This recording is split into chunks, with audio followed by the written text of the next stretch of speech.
Hello everyone, welcome to Delta Academy. This is Ranjan और आप देख रहे हैं यूनिवर्सिटी की पाठशाला। स्टार्ट करते हैं आज का सेशन एंड आई बिलीव कि आप लोगों ने इससे पहले का वीडियो ज़रूर से देखा होगा। प्रीवियस वीडियो में हम लोगों ने ट्रांसफार्मर में inductive load connected practical transformer का कंडीशन जो है उसको समझा था, उसकी इक्विवेलेंट सर्किट डायग्राम और उसका फेजर डायग्राम जो था, दोनों स्टडी किए थे। ठीक है, तो और मैंने आपको एक टास्क दिया था पिछली बार कि आप ट्रांसफार्मर का कैपेसिटिव लोड के केस का प्रैक्टिकल ट्रांसफार्मर का इक्विवेलेंट और फेजर दोनों बना करके खुद से देखिएगा एक बार। अगर आप लोगों ने बना लिया या नहीं भी बनाया तो इन बोथ द केसेस आपको उसको वेरीफाई करने की ज़रूरत है। और आज की क्लास में हम लोग इसी टॉपिक को प्रॉपरली पढ़ने वाले, मस्त तरीके से समझने वाले हैं। शॉर्ट सा वीडियो रखूंगा मैं, आराम से इस टॉपिक को हम लोग फटाफट से डिस्कस कर लेंगे। ठीक, practical transformer with a capacitive load, ये आज का हमारा मेन टॉपिक है। तो सबसे पहले शुरुआत करते हैं इसके सर्किट डायग्राम से। इक्विवेलेंट सर्किट डायग्राम इसका कैसा होना चाहिए? प्रैक्टिकल ट्रांसफार्मर का केस हम लोगों ने पिछला दो स्टडी किया था, एक रेजिस्टिव लोड का, एक इंडक्टिव लोड का। ठीक है, तो आज के टॉपिक का हेडिंग डाल लेते हैं सबसे पहले। तो practical transformer, practical transformer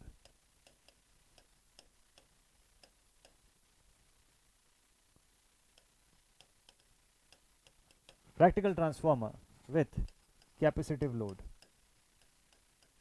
capacitive load, है ना, ये हम लोग पढ़ने वाले हैं। So the practical transformer with capacitive load, इस टॉपिक के अंदर सबसे पहले तो हम लोग ट्रांसफार्मर का डायग्राम जो है उसको ड्रॉ करते हैं। तो अभी तक जितना आप लोगों ने बाकी केसेस के लिए ट्रांसफार्मर का डायग्राम बनाया था, बिल्कुल वैसे ही आप यहाँ पे भी बनाएंगे। बस एक ही चीज़ बदलेगी, आखिरी में जो लोड आप शो करेंगे दैट विल ओनली चेंज, बाकी सब कुछ ठीक है। कंडीशन मैं इस बार भी वही लेने वाला हूँ। Again I am going to take the step up condition of a transformer कि प्राइमरी साइड की नंबर ऑफ टर्न्स जो है उससे ज़्यादा हमको सेकेंडरी साइड पे नंबर ऑफ टर्न्स दिखेगी। यहाँ पे कैपेसिटिव नेचर का एक लोड कनेक्ट कर देंगे। This is the primary winding resistance, primary winding reactance. बीच में हमारे पास होगा कंपोनेंट्स इसके, कोर लॉस और मैग्नेटाइजिंग कंपोनेंट को यहाँ पे एक्सप्रेस कर लेते हैं जल्दी से, बिटवीन दीज टू पॉइंट्स। ठीक है, बाकी तो यहाँ से हम लोग सप्लाई दे ही रहे हैं। ठीक है, इस पोर्शन के बीच में हम लोग सप्लाई प्रोवाइड कर देते हैं। ठीक है भाई, चलिए बहुत बढ़िया। तो यहाँ से हम लोग दे देते हैं सप्लाई ऑल्टरनेटिंग नेचर की, इस तरफ लगा देते हैं resistance. This is the primary winding resistance R1, ये हमारा हो गया प्राइमरी वाइंडिंग का reactance XL1। This is our core loss component RC या RW, और ये हमारा हो गया मैग्नेटाइजिंग कंपोनेंट XM, लिख लो आप इसको।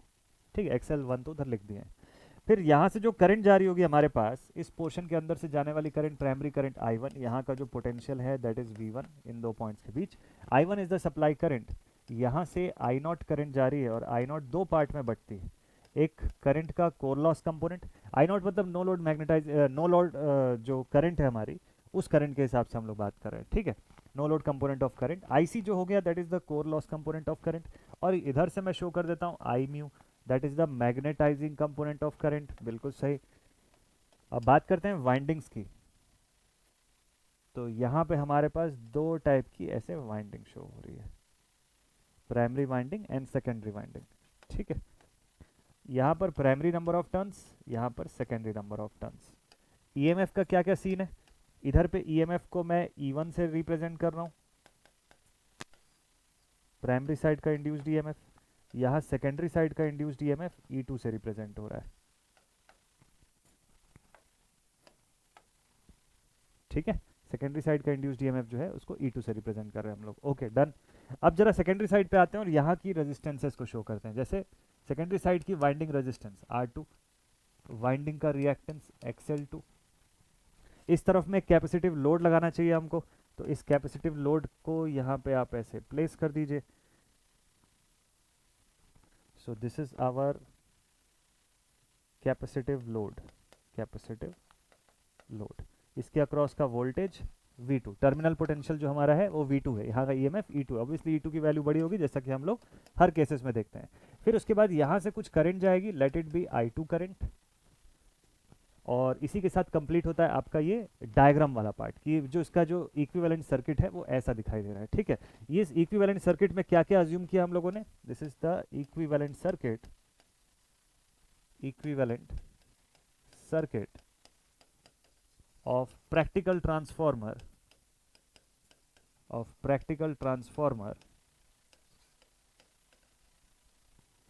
on कैपेसिटिव लोड पर कनेक्टेड एक प्रैक्टिकल ट्रांसफॉर्मर का इक्विवेलेंट सर्किट डायग्राम है ये। ठीक है भाई, अब यहाँ पर कंडीशन मैंने क्या क्या लिया हुआ है, मैंने कंडीशन में लिया हुआ है कि भाई यहाँ पे N1 जो है it is smaller than N2, similarly E1 जो है this is also smaller than E2। Step up condition मैंने रखा हुआ है। ये सब कुछ अजम्पशन वाली चीज़ है, इसलिए इसको हम लोग यहीं पर लिख लेते हैं। और ये जितने भी टर्म्स मैंने आपको लिखाया, इस सब के जो नेम्स मैंने आपको बताए, उसको आप अलग से प्रॉपरली लिख लीजिएगा, बिल्कुल सीक्वेंस में सारे के सारे टर्म्स। ये मैंने रेजिस्टेंस वाले केस में मैंने पूरा लिखवाया था आपको, वहां से आप यूज कर सकते हैं। सारे कंपोनेंट्स वही हैं, सारे नाम इनके वैसे ही लिखेंगे आप। ठीक है, ये कंप्लीट हो जाने के बाद अब आपको मैं सीधे सीधे लेकर के चलता हूँ फेजर डायग्राम पे। एक ओवरऑल हम लोग थोड़ा सा एक ओवरव्यू टाइप से समझ लेते हैं कि फेजर में हो क्या रहा होगा। तो जब सेकेंडरी साइड पे आप देखेंगे कैपेसिटिव लोड लगा हुआ है, कैपेसिटिव लोड लगे होने की वजह से ट्रांसफार्मर के सेकेंडरी साइड पर आपको क्या दिखेगा कि यहाँ पर I2 करंट अपने V2 वोल्टेज से लीड कर रही होगी। टर्मिनल वोल्टेज V2 से उसकी I2 करंट जो होगी कुछ डिग्री से लीड करेगी, by let it be 5 degrees. ठीक है, ये कंडीशन समझ में आता है। अच्छा, ये जो I2 है, ये जो I2 करंट है, ये कुछ ना कुछ अपोजिंग नेचर का फ्लक्स क्रिएट करेगा अपने सेकेंडरी सेक्शन पर। ये जो फ्लक्स होगी ये अपोज करेगी हमारे मेन फ्लक्स को, जिससे कि टोटल फ्लक्स रिड्यूस हो जाएगा। ऐसा ना हो उसके लिए हमारा प्राइमरी वाइंडिंग करंट जो है वो भी एक कंपोनेंट भेजेगा, जिसको कि हम लोग I2 डैश से रिप्रेजेंट करते हैं। इस ब्रांच में I2 डैश बोलते हैं, जो इसको काउंटर बैलेंस करने के लिए होता है। तो इससे जो फ्लक्स क्रिएट होगा वो अपोज करेगा इसके क्रिएटेड फ्लक्स को, जिससे कि हमारा जो टोटल फ्लक्स है उस पर कोई असर ना पड़े। ठीक है भाई, तो जो फ्लक्स होगी हमारे पास, जो फ्लक्स की बात हम लोग कर रहे हैं, वो इस I2 से कैसी होगी, इस I2 से लीड करती हुई दिखेगी क्या? इस I2 से 90 डिग्री लीड करती हुई दिख सकती है क्या? बिल्कुल दिख सकती है। अच्छा, जो यहाँ पे ड्रॉप्स हो रहे हैं इसको कैसे शो करोगे आप? ये जो ड्रॉप्स होंगे I2 इंटू R2 और I2 इंटू XL2, ये दोनों के दोनों ड्रॉप्स I2 के फेज में हो सकते हैं क्या? नहीं हो सकते हैं। क्यों? क्योंकि ये वाला ड्रॉप जो है रेजिस्टिव ड्रॉप है, तो ये तो I2 के फेज में होगा, लेकिन ये इंडक्टिव ड्रॉप है और ये आपको रेजिस्टिव वाले कंपोनेंट से तो लीड करता हुआ दिखेगा ये वोल्टेज। ठीक है भाई, क्या क्या ड्रॉप्स मैंने बताया आपको? मैंने आपको दो ड्रॉप्स बताए यहाँ पे। First one is I2 into R2 and the second one is I2 into XL2। यहाँ का ड्रॉप ऐसे ही हमको प्राइमरी साइड पे भी ड्रॉप दिख रहा है। क्या क्या? I1 into R1 वाइंडिंग के अक्रॉस का, और यहाँ पे I1 into XL1। ठीक है, इन ड्रॉप्स के बीच का भी यही रिलेशन। तो जब फेजर डायग्राम बनाना शुरू करेंगे तो आप स्टार्ट करिएगा किधर से? सेकेंडरी साइड से शुरू करिएगा। बहुत अच्छा आसान सा ट्रिक यही है। इनके फेजर्स बनाने के लिए सबसे इजीएस्ट पॉसिबल ट्रिक मैं आपको बता रहा हूँ कि हमेशा secondary side of the transformer से फेजर बनाना शुरू करिए। ग्रेजुअली धीरे धीरे रिलेट करते जाएंगे तो प्राइमरी तक का पूरा फेजर बन जाएगा, एकदम सीक्वेंस में कहानी की तरह बनेगा पूरा फेजर। चलिए बताता हूँ कैसे। स्टार्ट करते हैं हम लोग सेकेंडरी साइड से। सेकेंडरी साइड का कुछ वोल्टेज जो है, सबसे बाहरी सेक्शन क्या है? वोल्टेज का है। तो एक्सटर्नल पॉइंट पे हमको दिखा voltage, late it B voltage V2। इसी से शुरुआत कर देते हैं। ये वोल्टेज V2 पे हम लोग पहुंच गए। ठीक है, इससे इसकी करंट I2 जो है लीड करेगी कि लैग करेगी? इस बार कैपेसिटर है ना, तो I2 करंट को क्या करना चाहिए? लीड करना चाहिए। इससे I2 करंट को क्या करना चाहिए? लीड करना चाहिए। ओके, लीड करवा दिए भाई। कितना लीड करेगा वो नहीं पता, बट लीड करेगा इतना पता, 5। Late it B current I2। Capacitive load था, लीड किया। इंडक्टर के केस में आपको याद होगा मैंने नीचे बनाया था इस I2 को। चलिए, बहुत अच्छा। अब इसके बाद नेक्स्ट वापस आइए इस सर्किट पे। अब यहाँ देखिए V2 के साथ साथ अगर मैं यहाँ पे मैश एनालिसिस करता हूँ, इस पूरे पोर्शन के भीतर ऐसे क्लॉकवाइज डायरेक्शन में मैश एनालिसिस करूँ, तो मुझे दिखेगा कि ये EMF E2 जो है it is equal to the phasor sum of V2 and these two drops. EMF E2 जो होता है वो कैसे मिलेगा मुझे? मुझे V2 और बाकी के दोनों जो ड्रॉप्स हैं इनके सम के फॉर्म में, फेजर सम के फॉर्म में EMF E2 का एक्सप्रेशन मिलता है। कैसा एक्सप्रेशन रहेगा वो मैं लिख के दिखाता हूँ आपको। चलिए ऊपर लिख लेते हैं। We know that EMF E2 is equals to vector form में V2 plus I2 into R2 plus I2 into XL2। ऐसे लिखा जा सकता है। तो पहले एक काम करते हैं, I2 R2 और I2 XL2 दोनों को ट्रेस कर लेते हैं। I2 इंटू R2, पहला जो वोल्टेज ड्रॉप होगा वो I2 के फेज में होना चाहिए। I2 इंटू R2 है। ठीक है, तो ये किसके फेज में होगा? करंट I2 के फेज में होगा। यहां से ड्रॉ कर लूं? चलिए देखते हैं, सेम फेज में बनाना है इसको, देख करके बिल्कुल ऑलमोस्ट सेम फेज में मैं बना रहा हूँ ऐसा। ये क्या बना, this is I2 into R2, ठीक है, सेम फेज में बना I2 के। लेकिन जब आप XL2 के साथ का जो ड्रॉप दिखाओगे, रिएक्टिव कंपोनेंट पे जब ड्रॉप का पोर्शन दिखाओगे, तो वो तो इससे 90 डिग्री आगे चलता हुआ दिखेगा। अच्छा 90 डिग्री आगे चलता हुआ दिखेगा, तो देखिए इसी से 90 डिग्री ट्रेस कर दीजिए यहाँ पर, it should be like this, ये ऐसा दिखाई देना चाहिए, इससे 90 डिग्री ऊपर। तो ये ऐसे 90 डिग्री पे दिखेगा, इसको आप लिखोगे I2 इंटू XL2, ठीक। और मैंने आपको क्या बताया कि V2 plus I2R2 plus I2 XL2, इनका जो रिजल्टेंट होता है वो क्या होता है बताइए, दैट इज EMF E1। तो मतलब EMF E1 का एक्सप्रेशन कहाँ से बनेगा, EMF E1 का एक्सप्रेशन ऐसा कुछ जाना चाहिए, है ना। EMF E1 का एक्सप्रेशन जो है it should be something like this, ऐसा। I2 से थोड़ा अपार्ट कर देते हैं, उसकी लाइन की लंबाई में थोड़ी बढ़ा देता हूँ ताकि उसमें क्लैरिटी रहे हमको।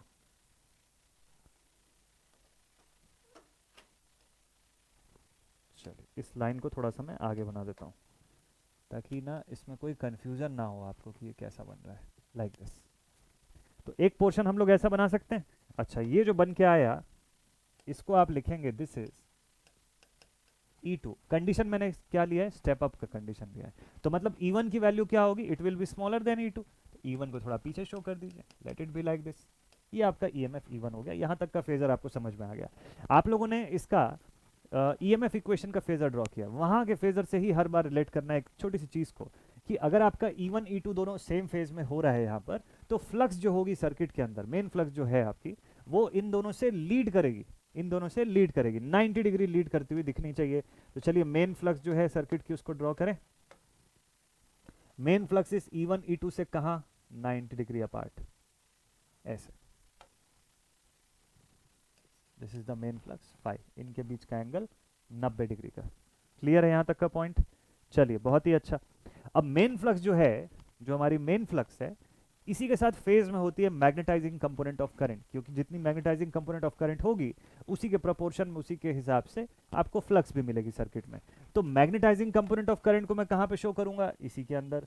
मात्रा में ये ज्यादा होगी as compare to the core loss component, हाँ बिल्कुल ये चीज होगा। अच्छा एक्सप्रेशन बनाने के समय जो प्राइमरी साइड जो ईएमएफ की मैं बात कर रहा हूँ, लेंज लॉ के बेसिस पे उस ईएमएफ का क्या लेना पड़ेगा मुझे, एंटी फेज, मतलब लेंज लॉ के हिसाब से वो अपोज करेगा ना, तो उसके अपोजिंग फेज को करिए, उसके अपोजिंग फेज को शो कर दीजिए आप यहाँ पे। तो अगर E1 उधर था तो E2 इधर आना चाहिए, मतलब E1 का माइनस ऑफ E1 इधर आ जाना चाहिए, 180 degree apart.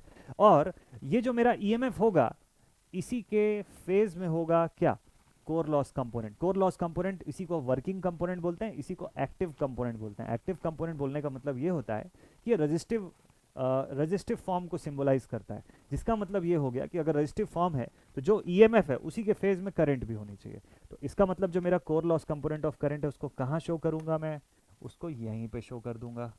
This should be our IC. और एक और बढ़िया सी चीज हम लोग को क्या पता है कि वी नो दैट, देखिए यहाँ पे अगर आप वापस आए इस डायग्राम पे तो आपको एकदम क्लियरली विजिबल रहेगा कि आईसी जो है, आईसी और आई म्यू, इन दोनों का फेजर सम करोगे तो आई नॉट मिल जाएगा आपको, है ना। ये पॉइंट तो क्लियर है एकदम मस्त से। तो हम लोग जानते हैं कि the phasor sum of IC and magnetizing component of current will give you the data of I naught. ये भी बिल्कुल तय रूल है, ठीक है। ये हमको अपने इक्विवेलेंट सर्किट डायग्राम को बनाना इसीलिए जरूरी होता है, वहीं से ये सब फॉर्मूले, ये सब कंडीशन जो है निकल के आ रही हैं। तो इसको देख के मैं बोल सकता हूँ कि ये आई म्यू और ये आई सी का फेजर कंपोनेंट जो है, मेरा फेजर रिजल्टेंट जो है वो आई नॉट है। तो एक काम करते हैं, पैरेललोग्राम लॉ वेक्टर एडिशन को अप्लाई कर देते हैं। यहाँ से इधर से लाइन एक्सटेंड किया इसके पैरेलल, इधर से लाइन एक्सटेंड किया इसके पैरेलल, ठीक है। इनको इंटरसेक्ट कराया एक पॉइंट पर,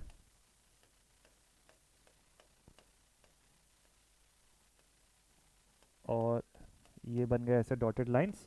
यहाँ पे मैं शो कर दूंगा किसे, यहाँ पे शो करूंगा आई नॉट को। This should be my I not.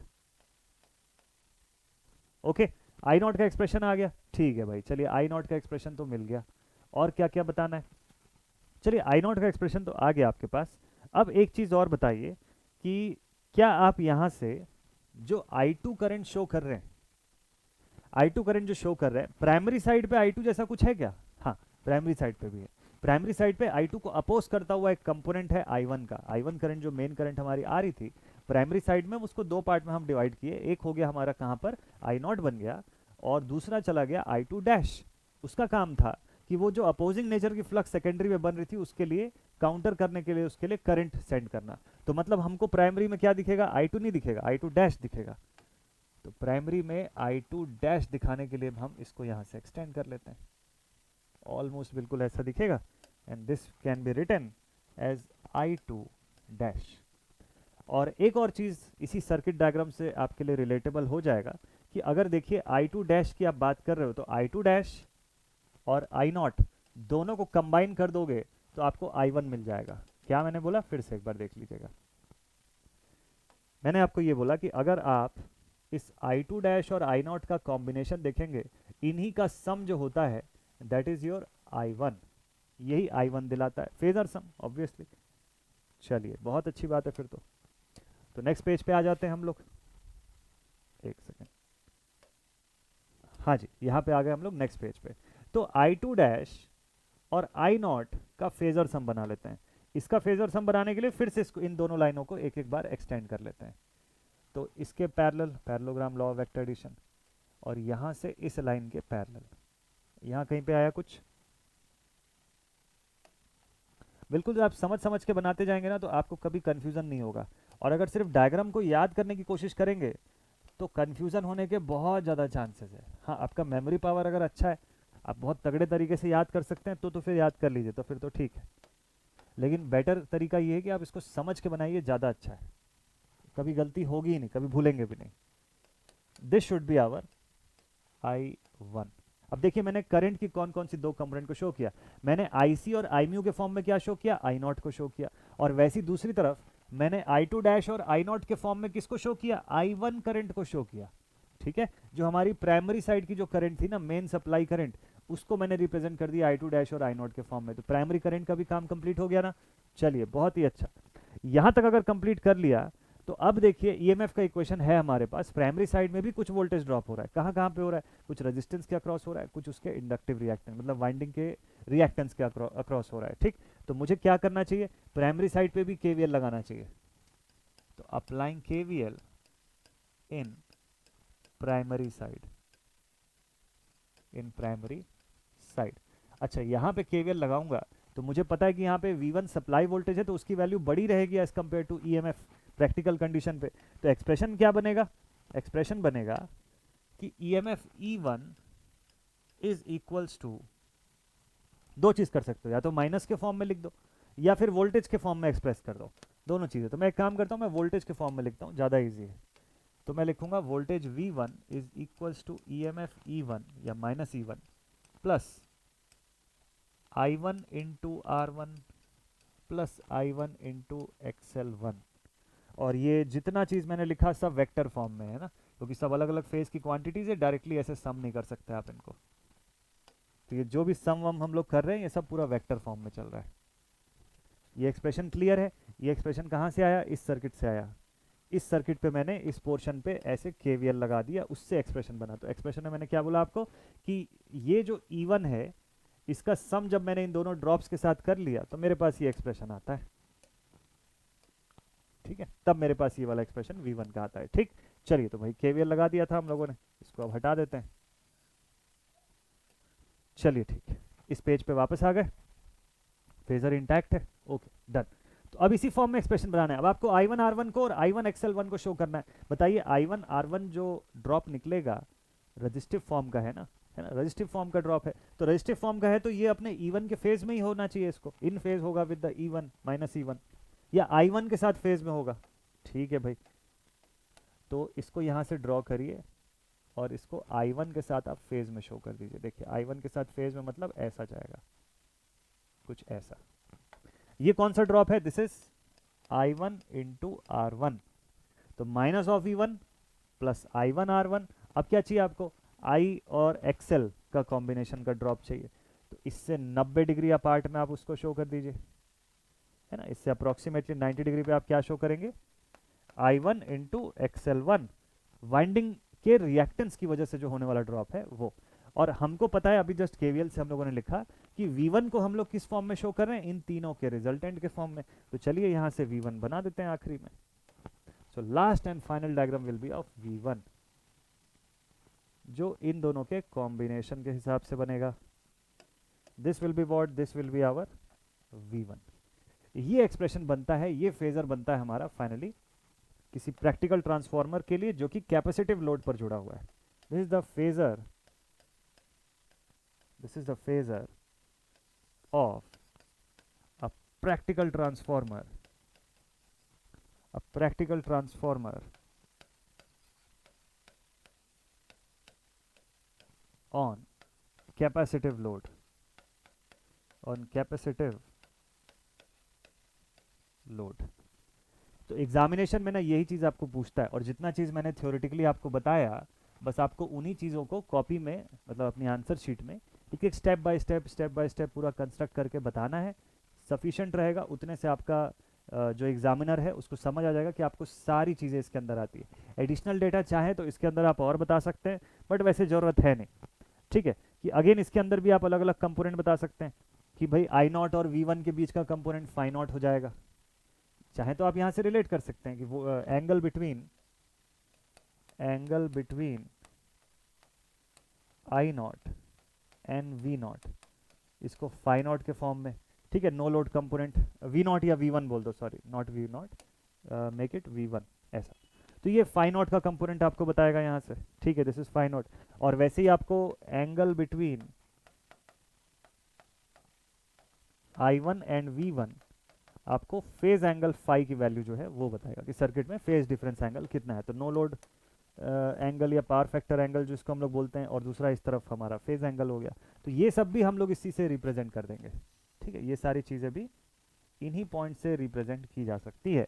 अगर आपको फेजर का एकदम सही नॉलेज है तो आपका फेजर बिल्कुल ऐसा ही बनने वाला है, इसी तरीके का फेजर डायग्राम आपको दिखेगा। ठीक, तो ये तो था आज के सेशन का टॉपिक। आई बिलीव कि अभी तक आपको आइडियल ट्रांसफार्मर और प्रैक्टिकल ट्रांसफार्मर के पूरे कंसेप्ट अच्छे से समझ में आ चुके होंगे। अगर हाँ, तो आगे का जो टॉपिक हम लोग पढ़ने वाले हैं, यहाँ से और इंटरेस्टिंग होने वाली है चीज़ें और मज़ा आएगा आपको समझने में, पढ़ने में। तो ध्यान से देखते जाएगा वीडियोस, अच्छे से पढ़ के प्रॉपरली इस चैप्टर को हम लोग कंप्लीट करेंगे, फिर न्यू चैप्टर पर जाएंगे। ठीक है, तो ये सेशन आज कहीं पर एंड अप करता हूँ। और आपको ये प्रॉपर कंसेप्ट अच्छे से समझ में आया नहीं आया, एक एक स्टेप प्रॉपरली क्लियर हुआ या नहीं हुआ, जरूर से बताएगा कमेंट सेक्शन में। मिलते हैं आप सभी से नेक्स्ट वीडियो में। Take care all my dear students and stay connected. जय हिंद।